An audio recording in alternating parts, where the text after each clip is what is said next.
samahan niyo kami dito sa Holy sa paglalakbay ko na patungo sa Bataan. Samahan niyo po hanggang dulo. Maraming salamat po. God bless. Are you stupid or something? Hello, magandang araw sa Pinas at magandang gabi sa masulok ng mundo. Claudius TV, aka Derek Ramsey. Mga kadirek, samahin po si Claudius TV sa pagpapatuloy po ng El Filibusterismo sa Kabanata ika-5 ang nagsipina ng isang kutsero. Mga kadirek, medyo maulang po rin po sa ating biyahe. Patungong Bataan.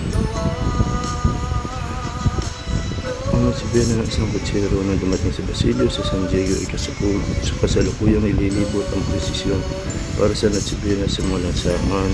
Nan pala siya ng ilang oras na daan dahil sa nakalimutang dalhin ng kutsero ang kanyang sedula. Kinulata ito bago dalhin sa komadante. Muling nito ang kumarata upang paraanin ang posisyon. Buong galang. Nagpugay ang nasa kutsero sa walang imahen. Ang imahen ay laraw ng isang matandang lalaki na may mahabang albas na kupo sa gilid ng isang libingan. Nasa ilalim ng isang punong kahoy na maraming tilyong tuibon. Isang pala ng isang palayok, isang almires. At isang kalikat ng hitso ang kanyang mga kasangkapat. Para sinasabi na nahirapan siya sa tabi ng isang libingan. Siya ay si Matusalim. Isang ayon sa pagkakawa ng mga religyoso sa Pilipinas, kasama ang tinatawag na Nobel sa Europe na kanyang masaya at kagalang-galang. Sabi ng kutsero, marahil ay walang gwadya si Bilangon. Kung mayroon na hindi sila mabubuhay matigal sa pangungata. Sumunod dito ang tatlong haring mago ang nakasakay sa kabayong gumaramba, lalo na hindi na si Haring Melchor na sinakyan ay ibig sumagasa at sa mga kabayo na mga kasama niya. Kung yung gwardiya sibil noon ay madadala sa bilangguan ng itim na iyan sa piling ng dalawang Kastila, Gaspar at Baltasar. Nang makita ng kutsero na ang maitim ay hindi corona, naalala niya ang haring mga Indio kaya't napabuntong na at napitigan at tanong, anong po ba ninyo kung paano niya ay walang ng talo? Tanong paano ninyo? Ang tanong ng Basilio ng hari ng wagang sagot ng kutsero. Sinong hari? Ang ating hari, ang hari ng mga Indio. Ngumiti si Basilio at kinibit ang mga balikat. Samantalang ang kutsero ay muling nagmuntong hininga. Ang mga Indio ay naniniwala sa alamat. Ang kanilang hari ay nakakulong at nakatanikala sa yungib ng San Mateo.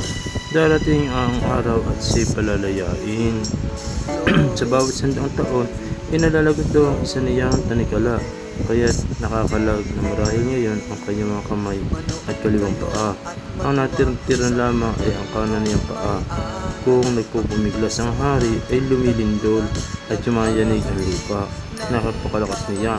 Ang isang buto ay nadudurog sa kanyang pisig. Tinatawag siyang Bernardo ng mga Tagalog. Si Bernardo Carpio. Kapag nakalag na ang kanan niyang paa, ang bulong ng kutsero, ibibigay ko sa kanya ang aking mga kabayo at maglilingkod ako sa kanya habang buhay. Ililigtas niya tayo sa mga gwardiya sibil at sinundan niya ng malungkot na tingin ang tatlong haring panalo. Sumunod dito ang dalawang hanay ng mga batang lalaki na waring napipilitan lamang sa pagsama. Ang ilan ay may sulot at ang iba may dalang kandila at ang iba naman ay may mga parol sa dulo ng kawayan at malakas na darasal ng rosaryo. Sumunod din ito ay si San Jose na nakalagay sa isang lumang andas. Malungkot ang anyo, may tungkot na may mga bulaklak ng asusena at napagigid na sa dalawang gwardiya sibil. Sa likod ni San Jose may ilaw ang mga batang babae ng mga talukbong at nagsisipagdasal ng rosaryo. Sa gitna ay makikita ang ilang batang mga naghilang mga kuneho na yari sa papel ni Hapon. May ilaw na maliit na parang kandila at mga kaigkas ang mga buntot na yari sa pinagupit na papel. Dala ng mga batang sa posisyon ng mga larong ito upang maging masigla ang pagsalubong sa Mesiyas. Naiiyakan ang mga bata kapag nasusunog ang nihila mga larong papel. Si Sinong ay dating may-aring 2 gandang kabayo. Pinabibindisyon niya sa kura ang mga kabayo na binabayaran sa piso. Hindi mapalo ang kabayo niya sapagkat isa yung isang German zero ay benditado ang mga hayop na iyon. Pinakahuli sa posisyon ay ang malabihin ng asukang Divina Pastora na sombrero na malapad ang pag-Diyos upang ipakilala ang paglalakbay sa Jerusalem. Upang magmukhang madadang tao ay niyuutos ang kura na lagyan ng basan at bulak sa ilalim ng masaya. Ang birhen ay larawang hapis na waring nahiya sa ginawa sa kanya ng kura. Sa unahan ay naroroon ang mga kantores at sa likuran ay mga musiko at mga kasama ng mga gwardiya sibil. Ang kura ay hindi kasama. Sa kabila ng kanyang mabubuting paliwanag, hindi napilit ang mga tao na magbayad ng 30 piso sa halip na 20 sa bawat misa sa madaling araw. Kayo'y nagiging filibustero, nasabi sa kanila ng kura. Parang nawala na sa sarili ang kutsero sa mga nakita sa posisyon, kahit hindi napansin na sa niyang parol iwang ilaw. Maging si Basilio ay hindi napansin. Hindi ito napansin dahil sa pagmasid sa mga hanay na may parol na may iba't ibang kulay. Napansin niya ang ilaw ay unti-unting nang lalabo. Ang mga bituin ay lumalamlam at hindi na.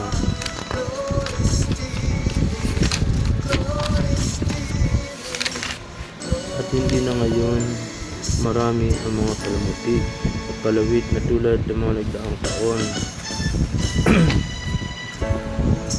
Halos walang marinig ang mga musiko sa mga daan at ang dating katuwaan sa mga kusina ay hindi nakikita sa lahat ng bahay. Ipinalalagay na ito'y gawa ng kasamaan ng panahon, pagbaba ng halaga ng asukal, pagkatuyot ng palay at pagkamatay ng mga halos kalahati ng mga hayop at ng pagtaas ng buwis na hindi malaman kung bakit. Samantalang sumisidhi ang kasamaan sa pagmalabis ng mga gwardiya sibil na siyang pumapatay sa kaligayahan ng taong bayan. Nakarinig siya ng sigaw na ito o na sigaw na alto. Nang dumaan sa tapat ng quadrangle ay isa sa mga tao roon ang nakapansin na walang ilaw ang isang parol. Kagumata at hindi narinig. Sinabi ng kutsero na ang dahilan ay ang kahaba ng posisyon, kaya nakikiusap siya ngunit hindi dininig ang kanyang pakiusap. Siya ay ipipiit at iplalathala sa pahayan dahil sa lumag siya sa pinag-uutos. Ayaw ng basag ulo ni Basilio. Kaya bumba na lamang ang sasakyan. Pasan ang kanyang tampipi at naglakad. Ito ay ang kanyang bahay na tanging nakita. Ayan, ang kanyang bahay na walang sa mga kailangan dito. Ang bahay na tanging nakita niyang masaya ay ang Kapitan Basilio. Ang mga inahin at tandang ay nagiiyakan. Kasabay ang tunog na barina at tatadtad ng karne sa sangkalan. Si tablado ay nakita ang si Basilio. Si Inisinaw. Baba pa rin na gaya ng dati. Tumaba at tumilos simula ng usawa. Namangha siya nang makita si Kapitan Basilio na nakipag-usap sa kura, sa alperes ng gwardiya sibil at kay Simon na mag-aaklas. Asahan ninyo Ginoong Simon? Ani Kapinsago, kami paroroon upang tiyanay upang tingnan ang inyong mga lahas. Ako man ay karoon din. Anong alperes? Nangailan ako ng isang kairil na srilos. Ngunit ako'y totoong maraming pang ginagawa. Kung maititingin na sana ako ni Kapitan Basilio, yan ang aking pamasko sa inyo. Hindi ko mapapagtulutan, Kapitan. Hindi ko mapapagtulutan. Siya. Saka na tayo magtuos. Sabi ng magpalayang kapitan. Kailangan maglito ako po. Kaya't nakiusap, nabili na rin iyon ni Kapitan Basilio para sa kanya. Huwag kayong mag-alala tungkol diyan, Padre, ang kapitan na nanunuyo rin sa kanya.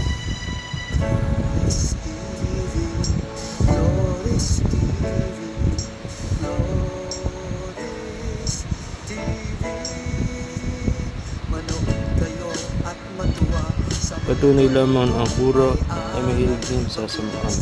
Samantalang pinakapupuri naman ni Simeon ang kanyang mga lahas. Ang taong ito ay nakagugulat. Ang bulong ni Basilio sa sarili, kahit saan nakapangalakal at kung paniniwalaan ko ang ilang sabi ay bibili.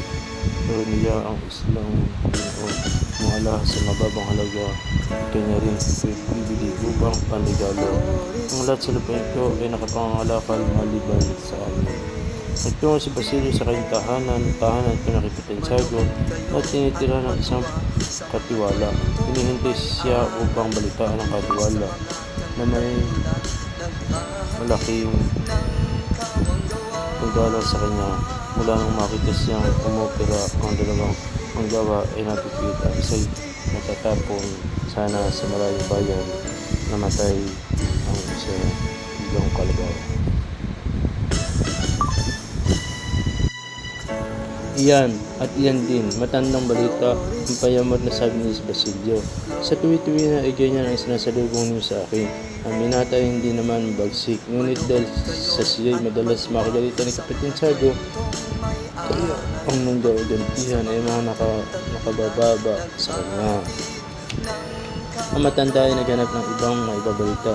Isa sa atin ay mga kasamahan ay namatay. Ang matandang nagbabantay sa kaingin kaya't ayaw siyang iliging nakura na parang isang mahirap, sapagkat mayaman daw ang kanyang Panginoon. Ano naman ang kanyang kinamatay? Katandaan kung saan namatay man lamang siya sa sakit. Si Basilio sa hangad na makagamot ang ibang karamdaman ay mahilig sa mga pagkasakit. Wala na ba kayong ibang pinagabalita sa akin? Nawawalan tuloy ako ng gana kumain dahil sa iyon ang binabalita sa akin. Wala ba kayong nalalaman tungkol sa sagkang? Naalala mo tanda ang pagkadakip kay Talis Talis.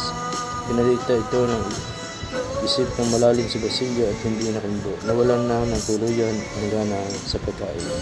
Mga kadirek, dito po nagtatapos ang ating kwento sa Filibusteres. Maraming salamat.